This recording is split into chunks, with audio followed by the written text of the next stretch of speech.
Welcome to TypeScript FM, the friendly podcast for TypeScript developers where we bring you news, updates, and interviews from the community with plenty of tomfoolery sprinkled in.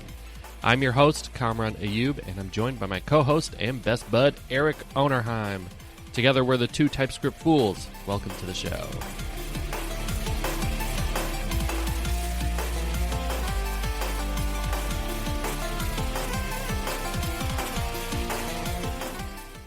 Well, how you doing? It's Friday night. This is not our normal. This is not our normal recording time. We have to be a little bit quiet because the kids are sleeping. Yeah, my daughter is across the hall sleeping, so I have to do the Bob Ross episode this time. I'm going to be very close to the microphone. Well, this will be great for our friend. Yeah, they said my favorite podcast to fall asleep to, 5 stars. And you know what? I take that as a compliment. As a compliment. Absolutely. Well, I've joked with you before, or maybe with other people, that my voice, I say, is at bar din level. Like, if we're at a bar, you can't hear me because my voice just blends in with everything else. Mm-hmm. So I have that sort of Bob Rossi type of, like, put you to sleep voice. Mm-hmm. Well, after, like, a restaurant or a bar, like, because I have to project so loudly that I'm just completely hoarse the next day. Yes. Yep. That happens. Hey, we're gonna be in person where people could possibly stop by and see us. Is that right? That's right. We'll be at Minibar May 3rd. Not for any particular reason. We're just going. I'm gonna be helping out with the Independent Games Developer Association Indie Arcade at Minibar. So that'll be a lot of fun. Come check it out. Yeah. We have a lot of games from local devs. It's pretty slick. Yeah, you get to play games there. It's pretty sweet. And you can talk to the devs and give them feedback. Like, they are there to show off games that are in development, so they're not even like fully released yet, and you get to give feedback. There's a lot of really talented game devs in Minneapolis. It's a really cool scene. And if you are a game dev, come hang out. Or even if you're not and you want to learn. Well, and I think you will have a laptop with Excalibur on there so people can check out building games in TypeScript right there in person. Yes, I will. And potentially I'll have games up on the screen playable. Depends on whether or not we have enough. I'm also next week going to be attending a taping of Frontend Masters. I'm going to be doing the C Fundamentals course because I'm a glutton for punishment. Sounds fun. Yeah. Well, I have a lot of plans that involve native code, and C is kind of the way to do what I want to do. Well, Erik, you don't need that anymore. You just vibe code to the AI agent and it'll just make all your code for you. There's no reason to learn C. The agent knows C. I think of any language, I would rather vibe code less to. I think C is probably the one I wouldn't. I wonder what would be, good language. I don't know. I haven't tried it yet, but maybe, a lot of them know TypeScript, that because I think we've mentioned it before, but with the TSGO rewrite, Anders and the team and everybody was excited about maybe using it for agents and speeding that up. And I could see why, because of the types, add extra context and stuff, but people are vibing with all sorts of different ones. Whatever floats your boat, I guess. Yeah, I don't know about game dev with that. You know what I mean? Like, we've built over 10 games now, and I have a hard time thinking of like, how do you actually design the game to be fun and like add juice and kind of give it that special touch. Like, I feel like at this point, even the AI is not going to be able to get that far. There's still fundamentals of game design that you kind of have to learn by doing, and it's only maybe as good as your existing knowledge of game dev skills. I don't know. Yeah, I think, if you'll indulge the tangent a little longer, I think the LLMs are really good at the menial tasks and the boilerplate tasks. The things where you want them to produce novelty is where they'll fall flat. Mm-hmm. Yep. Yeah, can't beat the human touch. Apropos of nothing, I was heads down powering through this course this last week. I've been doing nothing except working on this course so that I could get the 4 modules in there before we go to Arizona tomorrow, and I was able to do it. So today I submitted the 4th module, so that means I'm 50% of the way done with the course, and finished all the testing and stuff for .NET MAUI. So teach you how to do unit testing, device testing, and end-to-end automation testing. Mm-hmm. So it's pretty cool stuff, like actually seeing the browser stack automation play the game end to end, because the demo that I have is like a bowling calculator. So you play a bowling game.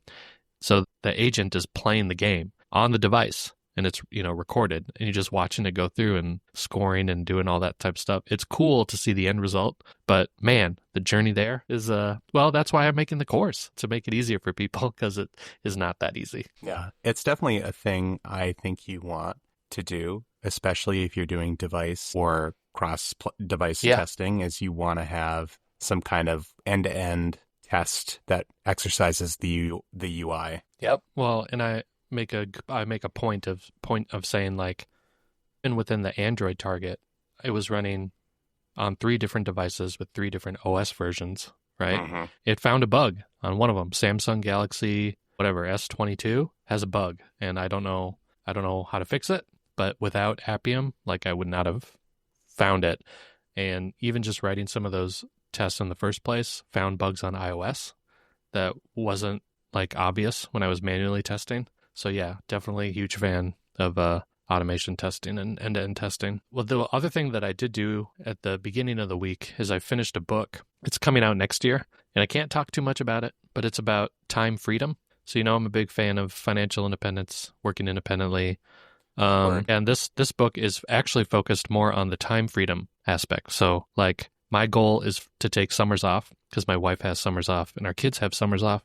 So I want summers off, obviously. So quitting my job, working independently, that's all in the goal of being able to do summers off and stuff and downshifting work. And that's what the book is focused on. He also takes summers off. So it's not just me. And in fact, he has a whole community of people that are doing it. And, different people might take different parts of the year off. So he talks about seasonal work, and he's a consultant and a coach, actually a financial advisor. So he's a coach and financial advisor. So he works, during the winter months, and then takes May through August off, goes to Wisconsin, and then works the rest of the year. So anyway, the book is like a step-by-step of framework for how to do that. So if you're in a corporate job right now, and that sounds pretty appealing to you, I'll let you know when that book is coming out. I highly recommend it. It was really good. So anyway, I gave a bunch of feedback on it. It was really good overall. And then the other thing that happened, I was working on this course, and I got this call on my phone. I don't usually answer phone calls, but this was a local number, and never know with the kids, it could always be like, right. Is it the principal? Is it the school? Is it emergency? Right. So I answer this, and this guy is like really stern, and he's telling me, hey, you missed jury duty. And I'm thinking to myself, did I? Because I didn't get a notification, but my wife did, and she just finished her jury duty stuff. And so I was like, well, maybe they sent it to me too. So anyways, listening to this guy, and he was super stern. And if you can imagine someone that's saying, like, you're now under arrest because you missed jury duty, and you're thinking to yourself, well, did I? I'm not sure. Maybe I did. I'm not sure about this. And doesn't give you a chance to, like, speak, and keep saying stuff like, do you understand what I'm saying, Mr. Ayub? And is making you write down stuff and case numbers and their police badge number and all sorts of stuff. Well, turns out it's a scam. And I almost got by this guy because he was so good. Like, he was just so intense. It's like very matter of fact. Yeah, very matter of fact, like no nonsense. He had his script. He was going through it and just like powering through until it got to the point where he's like, you need to download these mobile apps to do your placement fee. I was like, so hold on, let me understand. I have to download a mobile app so that I can pay money for my bond before I get arrested. It's like, don't think of it as a payment. It is a placement fee for the IRS or for the county or whatever. You'll get reimbursed, after your court hearing or blah, blah, blah. I'm like, okay. As soon as someone tries to get money from you over the phone, it's a scam. So anyway, looked it up. Sure enough, it's a pretty common scam. Just a PSA, be on the watch for that. Maybe just don't answer the phone at all anymore. Why don't we get into some news, TypeScript news for March 17th? You want to start us out with the security PSA? Yeah, so PSA, if you are running Next.js in prod, they had a big CVE drop that is a 9.1. Really looks really exploitable. Depends on a few things, but there's some details here. Roughly speaking, there is a secret header that you can use to bypass middleware in Next.js, which is no bueno. And that middleware might be authentication middleware. So that's the gist of it. And there's a few good links. I've included in the show notes the fix in GitHub, the explanation of the CVE, and Ed from Low Level Learning, a great YouTuber, by the way, subscribe. He goes through the vulnerability as well. So I have a link to his YouTube channel. Nice. So PSA, update your Next apps if you are running them in prod right now. And the post does go into some detail about what platforms were not affected, because some of the platforms abstract the routing, so they have their own like middleware layer. So some platforms weren't affected, but if you are self-hosting Next.js and stuff, you got to be careful about that. Make sure you update. Exactly. Next up, Deno is cranking up the hits. There is a new point release 2.2.5, and I guess the big headliner in this is they've added basic OTel events, which is they're kind of going through all of the components of OTel. Events is one component of OpenTelemetry, so they've added that. The other thing that they've done is fixed a ton of bugs and updated Deno Core V8 13.5. Deno added a patch functionality, and I'll have a link to it in the show notes. But effectively, this is like npm link in Deno with a few caveats. Mileage may vary. It's still experimental. But roughly speaking, you can redirect Deno to local versions of npm packages. The current big stipulation, is that the package needs to exist in the registry already. But this is great if you're like me and you're using npm link. If you're a masochist, or if you're using pnpm or another tool that is much better, you probably want this. Nice. It's pretty common to do local npm packages, especially for like mono repos, or if you're an open source maintainer or you contribute to a lot of stuff. That's cool. Yeah.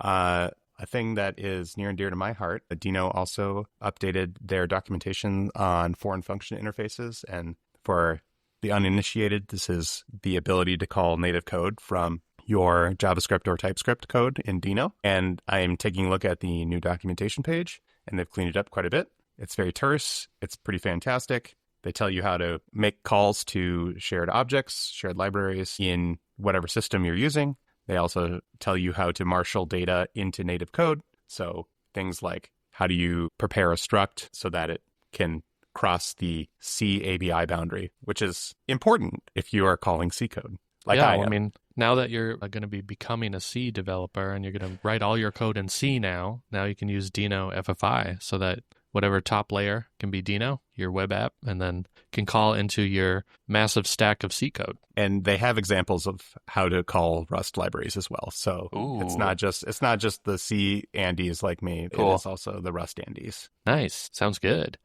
Do you like pandas? Ever seen one? I do enjoy pandas. I like the red variety. Red pandas? They have them at the zoo. I don't know if you're aware of this. Yeah, we were just there. Nice. Well, what if you had pandas in your CI pipeline? You think they would plug it up? You know, I don't especially think of pandas as a great CI/CD enabler. No, but there is a new library. It's called PandaCI. You can code your CI pipelines in TypeScript. It's very early days, so fresh out of the oven. But their tagline is no YAML required. That should make someone very happy. Yeah, they go into some details about why you might want to use something like PandaCI. So I have my pipelines are all in GitHub Actions. That's all YAML. And they can be a big pain to diagnose. I don't know if you see the meme of 100 commits in order to just test a CI pipeline with GitHub Actions, but it's true.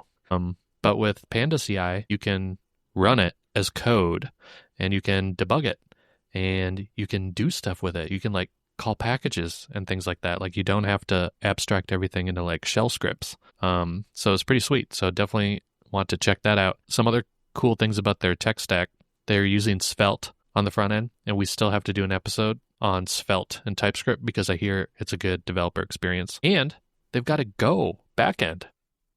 Interesting. I like what I'm hearing. So question about Panda, is it mostly focused on GitHub Actions, or does it also work with things like Concourse and Travis? Well, it's their own runner thing, I believe. Okay. Now, I've not looked into too much detail about how to use it, but I believe the Go backend that they have written is the thing that runs your PandaCI. So I don't know if that means I would guess, and I wish I could look and just see quickly, but workflow runner. So the workflow runner uses our Go agent. And I think it's hosted. So they have like a SaaS basically. So I think that you run it in their runner. So I don't know if you can like take it into GitHub Actions. I think it's basically an alternative to GitHub Actions is kind of what I am seeing. But yeah, maybe we'll do a deep dive into a little bit more so that we can understand more. But that's kind of what it looks like. Like I'm seeing like you create a workflow.ts file. You can import different workflows like Docker. And so you can say Docker, Ubuntu latest, and it's like a function. And then it runs the code inside of Docker. There's a function called init pmpm. So you can await these different shell commands and stuff. So anyway, it's kind of like it's cool. So definitely take a look at it. Yeah, it reminds me of the Jenkins Groovy DSL, but with types. Yeah. And I can't remember exactly. I think there is another CI/CD like pipeline provider where you can write stuff in TypeScript, but I'd have to check. But PandaCI, I'll put a link in the show notes. You can go check it out. The other thing that was released, I saw on Reddit, was HKT Core. It's a new library. It's a library for higher kinded types in TypeScript. And me, being a functional fool, had really no idea what HKT was. But apparently, if you are into functional programming, you probably know what an HKT is. And this would be of interest to you. So I think if you use libraries like Effect or Typebox, this is kind of a core library that creates like base standards, like base interfaces or base functions that can be supported in those different libraries. Anyway, I feel like I don't know really enough to comment on it, but let's just say if you know about monads, you probably want to check out this library. Yeah, and I'm looking at their code sample, and I'm not smart enough. We truly are functional fools here. Yeah, if I am reading this correctly, it looks like you can do neat things like say how long a string should be and if it should be capitalized and if it should have a comma, that kind of thing. Yeah. I don't know what else to say about it. It looks pretty cool if you are into functional programming. Some community highlights. Moving right on, the TSGo GitHub discussion is quite lively in many places. That's an understatement. It is very lively. So if you need some popcorn emoji fun reading, go check that out. But one in particular that I thought was interesting was the discussion around the API. So that's an ongoing discussion. There's a lot of ideas and a lot of folks in the community doing experiments. You can read all about that. As a reminder, that is like the compiler API, right? Mm-hmm. Like that's what I would interact with if I was a library developer and I wanted to call into the TypeScript Go API. Mm-hmm. Mm-hmm. Cool. Yep. Yeah, I hope they figure out something good with that, like developer experience wise. And, they're smart folks, so I bet they will. Yeah, they are pretty smart. Next up is a blog post by Neuro.dev about embedding a Vite SPA into a Deno binary. And it's kind of what you think it would be. The two like maybe novel things are in the Deno JSON, they add the Deno.ns namespace into the compiler options lib to bring in the Deno namespaces by default. And the last thing that they do is they run Deno compile and include the index and the dist, and that's it. Yeah, and I think what's cool about this is that it creates a binary, which means you could copy it to whatever platform you're on, and it'll run your Vite app. That's right.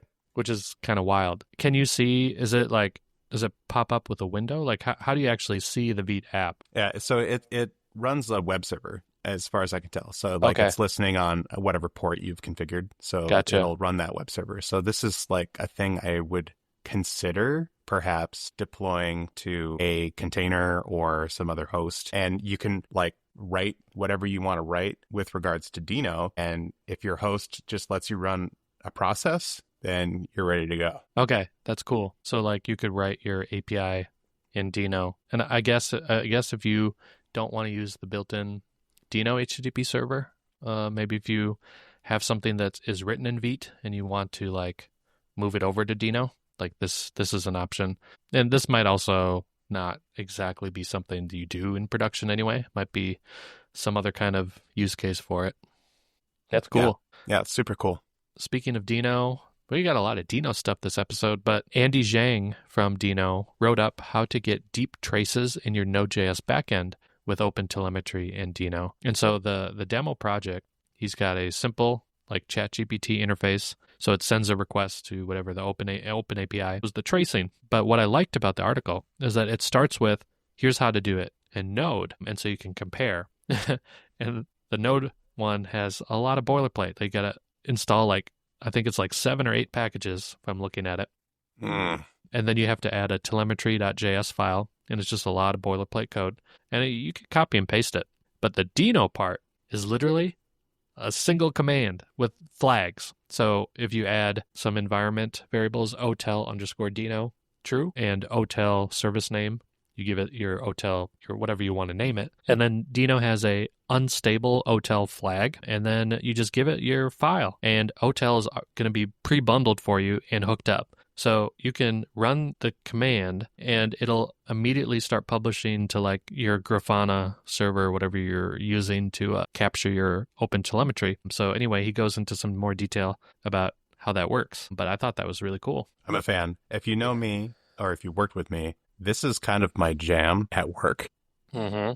This is, honest to God, the quickest way to the truth a lot of the time in production when something is going wrong. Yeah, I mean, I'm glad that stuff like OpenTelemetry exists because for a long time during our web development career, we were on an ops team. It was always really hard to get instrumentation for apps, and that's really how you diagnose production issues. But now with this, the industry is moving over to OpenTelemetry, and that's really nice because now we get it in Next.js, we get it in Deno, we get it in, my database has OpenTelemetry, my database software, and then I use ASP.NET.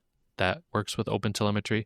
I use Application Insights in Azure. That works with OpenTelemetry. So all this stuff is working together. And then we can start to get better distributed tracing, which is super nice if you're doing microservices and stuff. Yeah, the industry's kind of settled on OpenTelemetry as the de facto standard for tracing across different environments. And before, you needed to pay a Datadog or a New Relic, a couple gold bars to get this kind of instrumentation. That's so true. It really was that much. We've got some cool content from Cory House, who we mentioned in a previous episode on learning TypeScript. He's got that new course from Dome Train, but I linked to a Blue Sky thread where he's got a YouTube short of how to implement immutability in TypeScript, and he has 4 different approaches. So a couple of them are here's how to do it in JavaScript with object.freeze, but then here's how to use the read-only helper or read-only keyword in TypeScript to do similar things. So he goes into that, but that's just a snippet from his course. So if you want to get a taste of his course, you can go check out some of his YouTube shorts that he's been doing. All right. Next up is RGSTRY, spelled RGSTRY. This is a TypeScript library for managing metadata, decorator metadata, and it's pretty slick. So if you've ever messed with decorators, working with the metadata around them is kind of a pain in the booty. There's reflect metadata, or there's ad hoc ways of building stuff. And developer, I'm going to get their name wrong. I'm so sorry. Duplessis Van Aspingen. Well, I apologize in advance. They built this library called RGSTRY, which helps you manage this type of stuff. So if you're a person like me that likes decorators, this might be something to check out. Yes. It's made in TypeScript.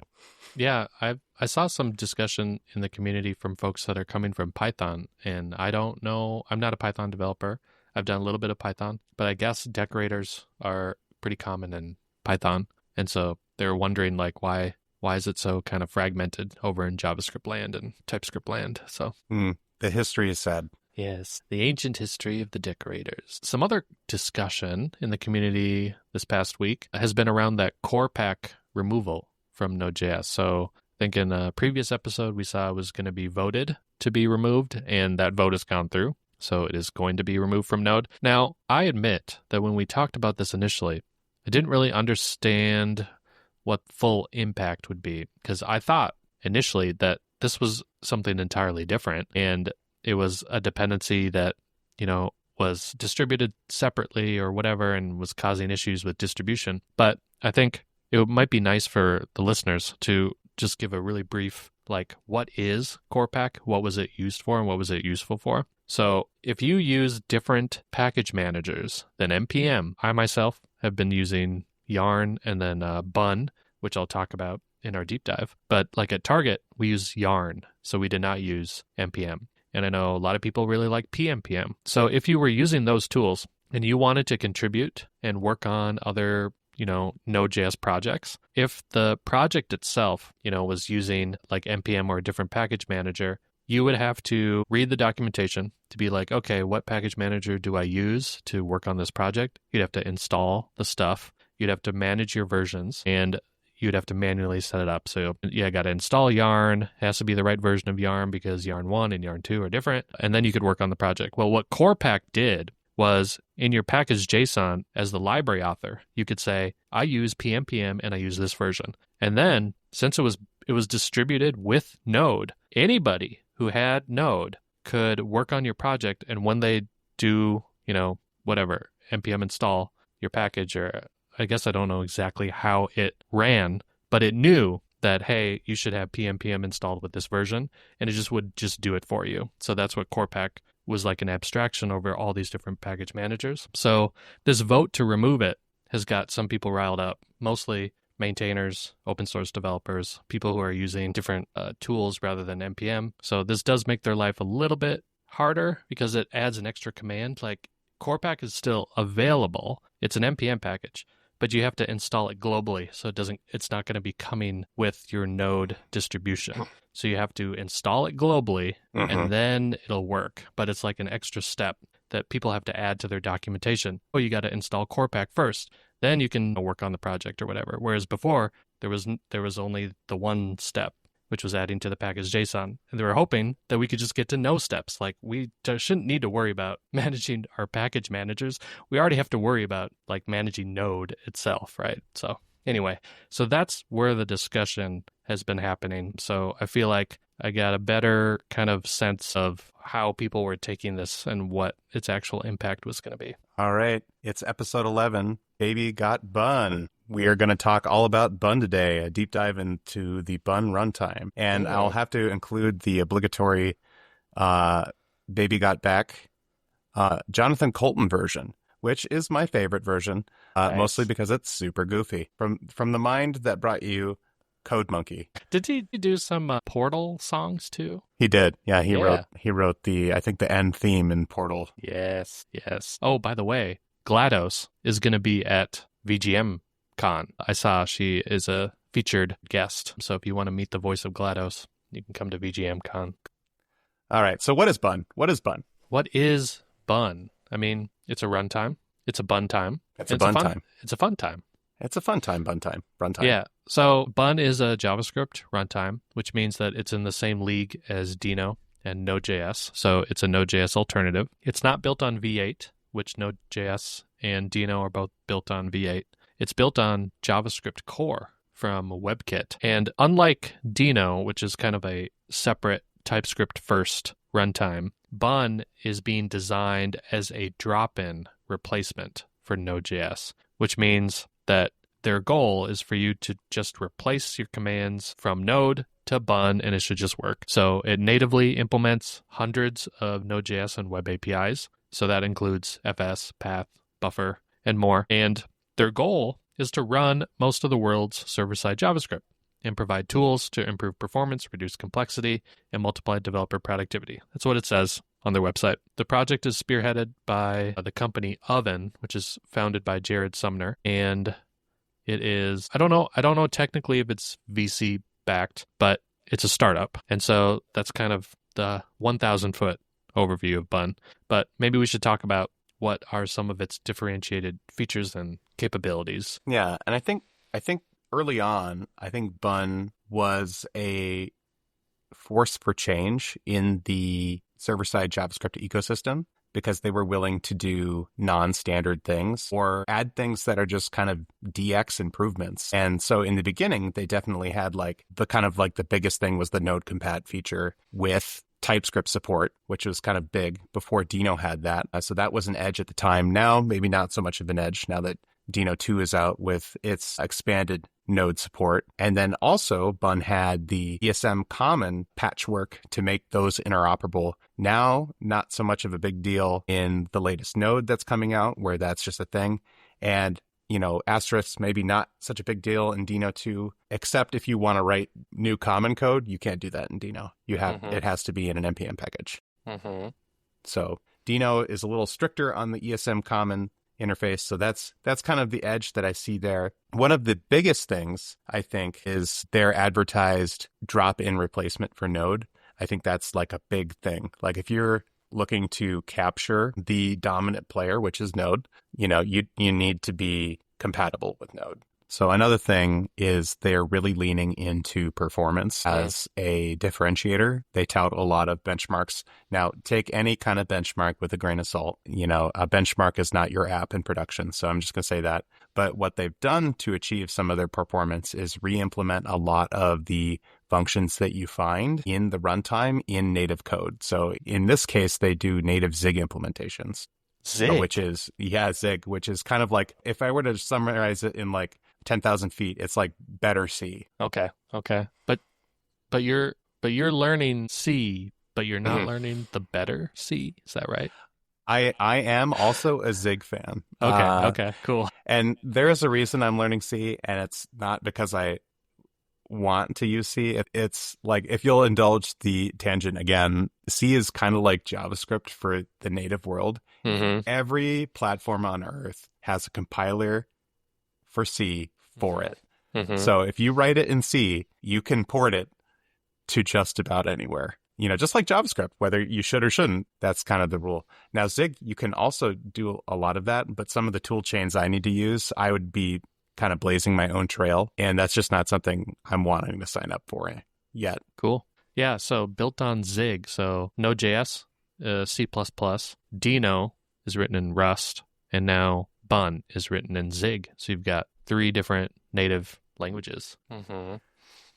Yeah, and they've got a lot of the DX that you would kind of expect, right? So they've got a built-in package manager. So as we were talking, with Node, you have NPM that comes built in, but a lot of people are not super enthusiastic about NPM, let's say, and they want to use a different package manager. With Bun, it's a pretty good package manager, and it just comes, it's Bun install. It's not like a separate distributable, separate binary. So it does the right things the right way. So it's got a lock file. It has trusted dependencies, and it will use its own Bun module resolution algorithm if you're not working on a Node.js style project. But I can say, and we'll get into a little bit of our personal experience, but I can run Bun install on my Node project, and it just works. And it's also compatible with me using npm install. And so it was kind of funny because I installed it with, I ran the Bun install command, creates a bun.lock file,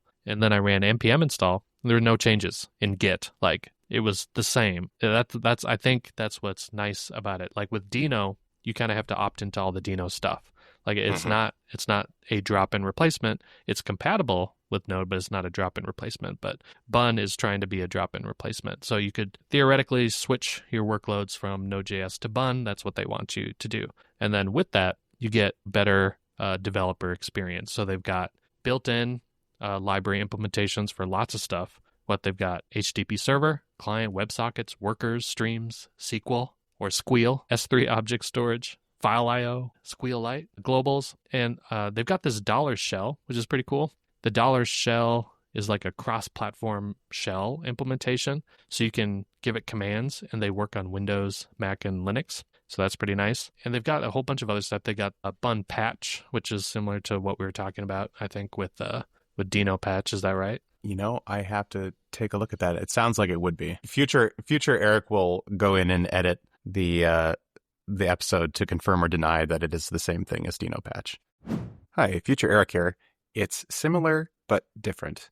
Bun patch actually creates a Git-friendly .patch file similar to how patch package works in npm, which it patches the node module source directly instead of behaving kind of like npm link. Back to the show. They've got a built-in bundler. Like Node.js has no bundler. That's up to you. Like if you want to use Vite or you want to use ESBuild or something. Bun has a built-in bundler, so it just works out of the box. So you don't have to do anything to like configure, no extra packages to install. I think you can add a config file and that's it, and it'll just work. It's got the built-in test framework. So both Node and Dino have built-in test frameworks now, but Bun also has a Jest compatible test framework, so that's cool. What else? What else does Bun have? That's right. That's cool. The other things to maybe point out is they also have a similar feature to Dino in the standalone executable and foreign function interface. Something interesting is that they also include an experimental C compiler inside of Bun. So you can compile C inside of Bun and then run it from your JavaScript, which is kind of wild to me. But I think that's cool. And I think that the reason that works is because of Zig, if I were to guess. Because Zig is also a C compiler, believe it or not. Nice. So that was kind of like a high-level overview of Bun, but I also think like part of our role here is to help you, listener, try to figure out when should I use these things, you know? Like it's great to like know about Bun. Yeah, you can go read the docs, and you should. But I think we also just want to talk about when would you use Bun? Mm-hmm. And I think there are a few different use cases, and these come from some of them I saw in the community as use cases. Like here were people using it in practice, and then also just sort of thinking about when I would want to use Bun. Mm-hmm. Mm-hmm. So I think the big use case is if you've got an existing Node developer experience and you're not happy with it, but you still want to stay in the Node ecosystem. You don't want to have to go over to. You don't want to have to cross the boundary into like Dino where you'd have to learn a new tool chain and stuff like that. Bun might be a good fit for that. It's also, I think, a good fit for experimental projects like prototype projects, hobby projects. One of the commenters on a Reddit thread said, I use Bun for hobby projects and Node for work projects. So that might be a nice boundary to establish because, I mean, it does have a good like local developer experience. And so I did see a lot of folks say, well, I use Bun locally, but then because it is compatible with Node, we run Node in production. So we use Bun for, across the team to work on our app on production. The servers are all running Node. Because I mean, to be fair, like Node has been around forever and it's operationalized. Like people know how to patch it, secure it, run it in production. We know that it works at scale. I mean, Target is built on it. There's a lot of big companies that are using Node. So I think that's definitely a valid use case, and that is how people are using it in practice. So I feel like the Bun folks might not be a big fan of that, but that's the reality is what people are using it for. I think to be like, let me put my spin on it. When would you not use it? I'm just going to say out front, I don't think you should jump in with both feet into production with, a new technology. And I'll say that I would also caution you about that with Dino, but I feel a little more nervous about Bun. And it's mostly because they're newer around the block. We don't really see a lot of case studies, like public case studies of production software running Bun.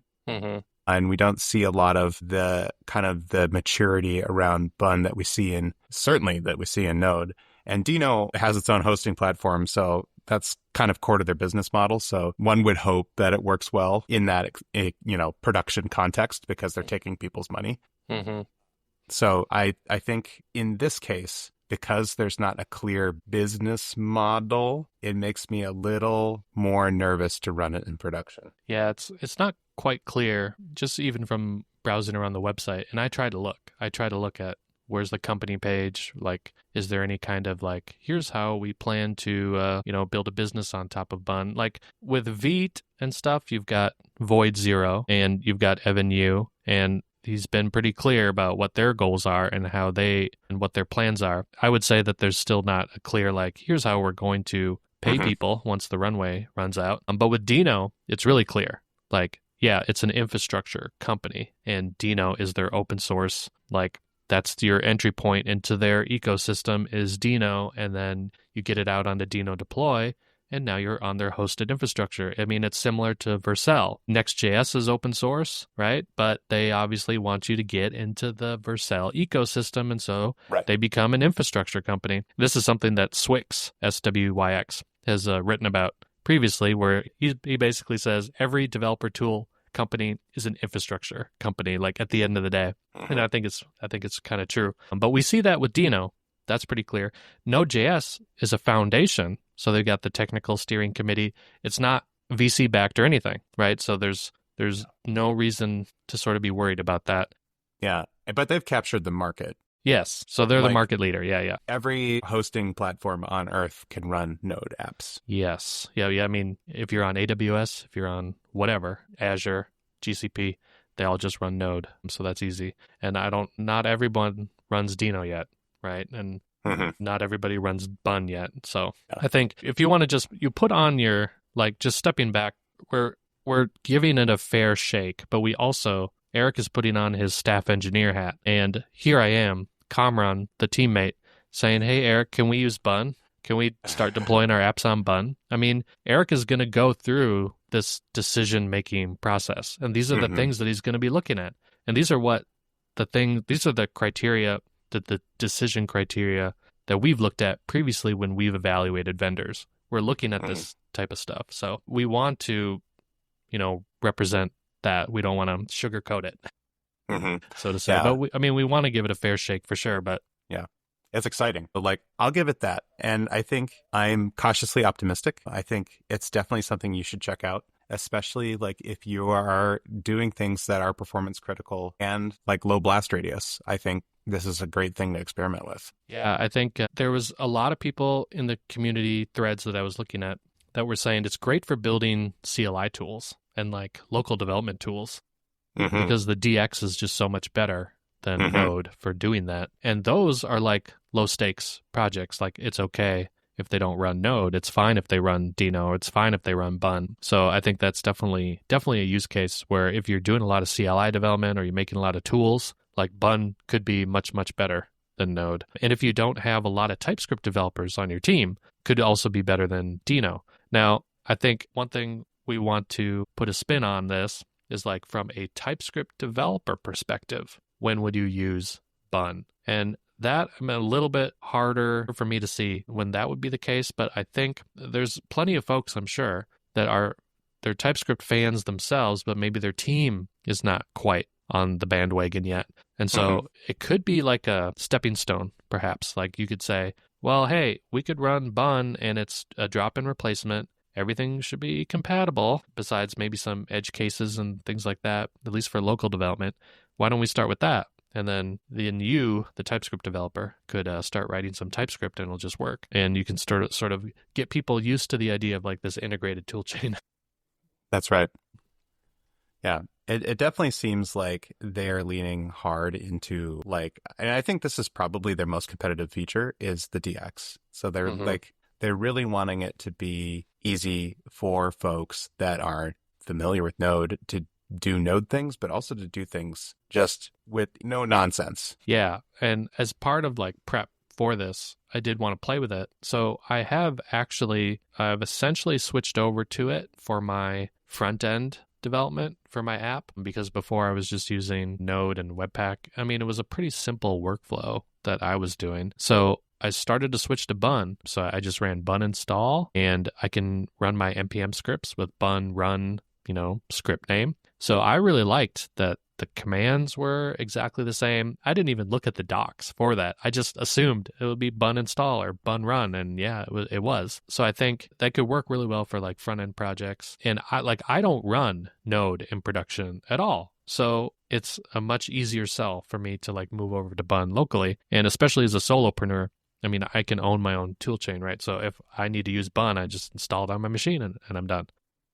And actually my GitHub actions that run the same npm install and npm run build, that's all still using the Node action in GitHub actions. And locally, I'm using Bun and it still works. So I think in my case, it does really work as a drop-in replacement. Now, as far as performance, like you said, you should really test it with your setup. So I didn't really see a difference to build speed or anything. And I think that's kind of to be expected because where Bun is going to have improved performance is when you're writing like the server-side stuff, like what you would write in your Node.js backend. If you switch it to a Bun backend, it's probably going to be faster. But with front-end tooling, it's just executing Webpack, and now it's executing RSPack because I've switched to RSPack. So just switching to RSPack was a much better speed up. So I don't think Bun really adds to that, but I also think in my case it's kind of expected. I think you might maybe see if you're willing to go in with both feet, you could look at their bundler, which is bun.build, and it's a very ES build inspired API. It's also super low nonsense. Like if you look at the API, it's super nice. Like I am looking at the build API, I'm like, okay, I understand 100% what this is doing. You give it a list of entry points and you give it an out directory. Ta-da! Did you do some stuff with Bun? I didn't do as much as I wanted to, other than I've run a couple of projects from the community and I had no problems. So that's a good thing. I had no problems running local dev servers that were games. And while I was doing research for this episode, I went and ran Bun upgrade and it was seamless. I was able to upgrade from 1.1, patch version to 1.2.4. Nice. Yeah, it seems like upgrading is nice and easy. You don't have to worry about multiple, you don't have to upgrade NPM separately. You don't have to upgrade Node separately. I don't know about managing versions. That's always something I'm interested in, how you manage Bun versions, but I'm sure that they have a solution for that. Part of this, I also did some research into what are people doing with Bun? So I looked around the community. So I did see, a lot of people chiming in with stability issues. Yes, it's supposed to be a drop-in replacement, but it's also, it's written in Zig. It's not written in C++. So there's some edge cases of stuff like I have a memory leak and I'm not sure why. Or a lot of people were bringing up switching costs. And I think switching costs is a real thing that your users will run into. Switching cost is how painful does it need to be for me to switch? So that's why people don't switch off, X to go to Blue Sky, because the switching cost is too high. They have too many followers, and they don't want to go through that hassle.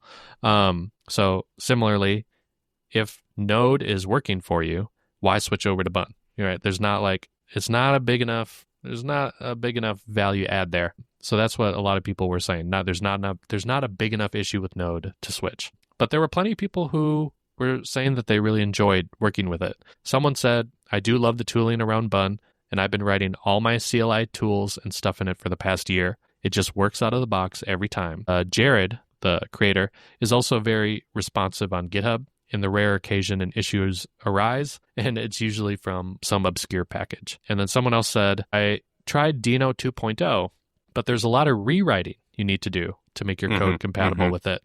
And I like that I can always switch back to Node if I feel like it. So, and they said they once or twice encountered a Bun-related bug, but it was quickly resolved. So yeah. I think the community and the Jared are really responsive to bugs. So that's really cool.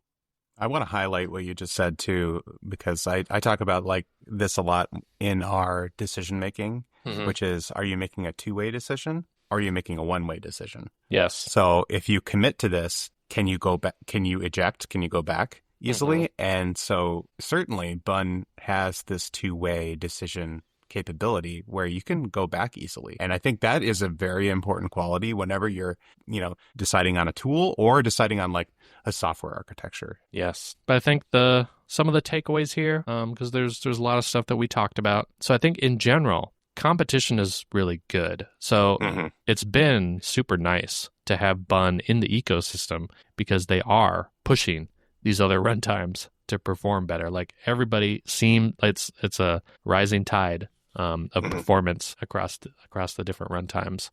Yeah, Bun seems to be a first mover on a lot of stuff, and it kind of becomes the rest of the pack decides that that's a de facto standard, and a lot of stuff kind of has come forward, where I think Bun was maybe a year or two ahead on a few things. That's nice. I mean, if you want to live on that bleeding edge where they're willing to do non-standard stuff and push the standard, de facto standard in this case, because there's not really a server-side standard yet. Winter CG being the TC or CG? I forget which one. Yeah. The integrated developer experience of Bun could be a selling point for you if you're frustrated with Node, or if you've got a team of people and you want, maybe you're starting out with a new project of folks that are not as familiar with Node, maybe they're back-end engineers or something. Bun could be better. Like, it's got a cohesive API.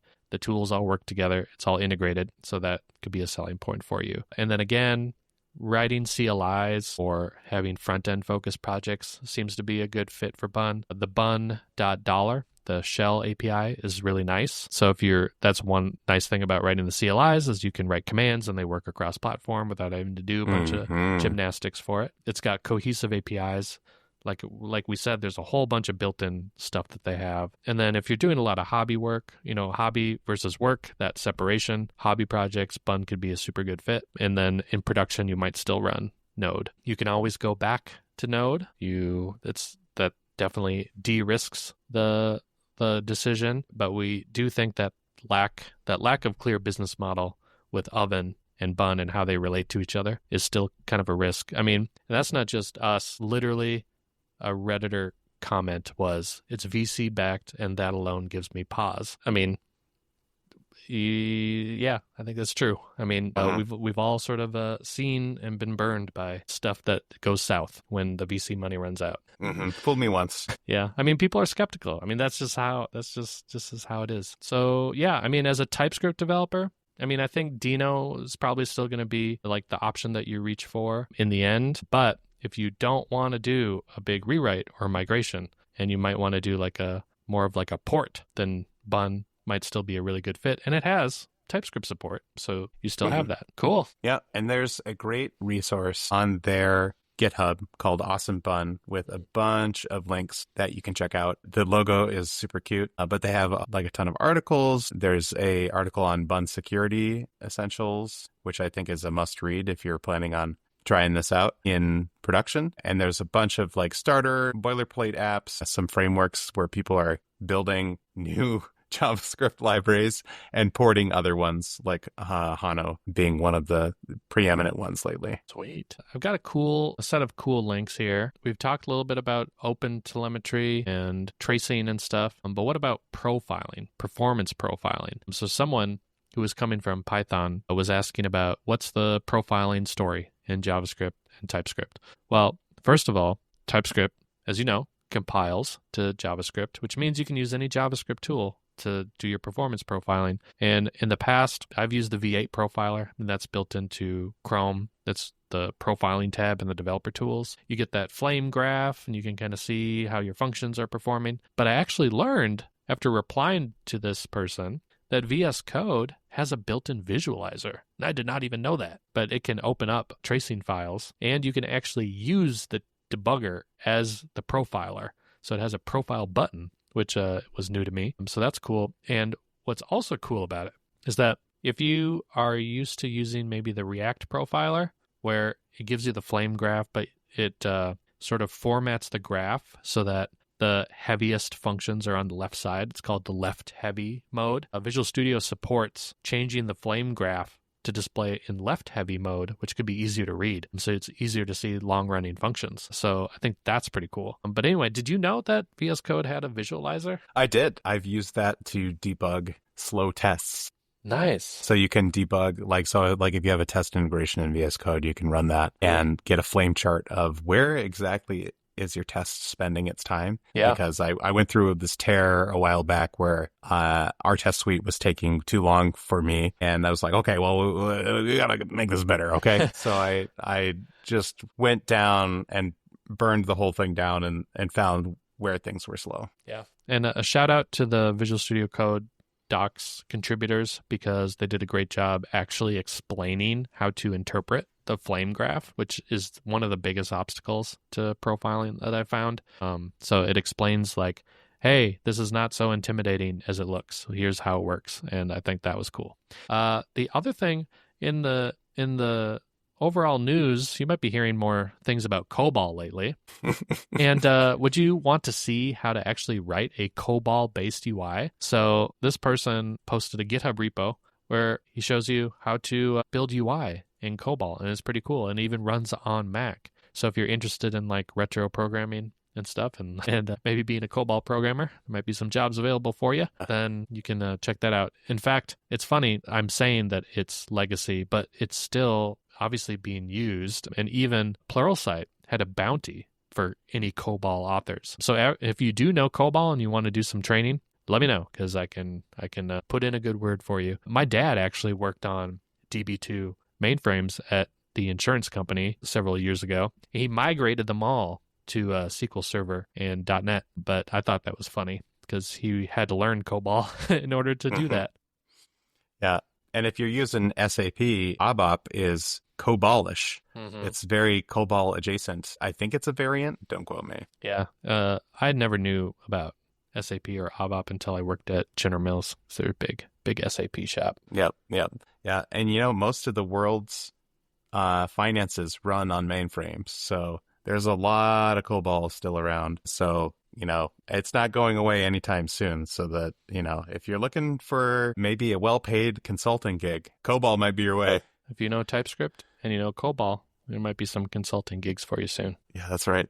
I have a couple cool links. There is, we saw Doom in the TypeScript types, but there is also a chess engine in the TypeScript types, which I thought was hilarious. And it works about how you would think it would do. You set up your board state in the types, and I believe you tick forward the game, you evolve the game one type at a time. That's funny. So you do like next move game, and then it outputs a type, which is the state of the game. After that. That's funny. So there's a type called next move that evolves the game. That's cool. Hilarious. That's funny. You can play a chess game in types only. Yep. And Michigan TypeScript also, I think, posted that on Blue Sky. So we'll include a link to that in the show notes. And then my other link is I stole from Kamran. This was posted years ago on Mastodon, but this made me cackle. So I'm gonna resurrect it. This is by Pointed Sarah, a Mastodon user, SC Griffith. Programmers are always posting like, worked on tracking down an issue with the Flurble deployment for 12 hours. The problem wasn't the Flurby at all. It was the Gumby's install. Turns out if you install Gumby's 3.0 over Gumby's 2.7 and you don't cache flush on the client, the spiders get stuck in the crystal maze. Then you look up the Gumby's on the site and you scroll types with one sentence per page like, Gumby's is a lean, expressive, sharding sand cube for testing deploying large-scale wood chips playgrounds. Gumby's automates and streamlines away water slide phases, meaning your team can get right to the chipping. See why Microsoft, OpenAI, Blongo have embraced Gumby's in their wood chips workflows.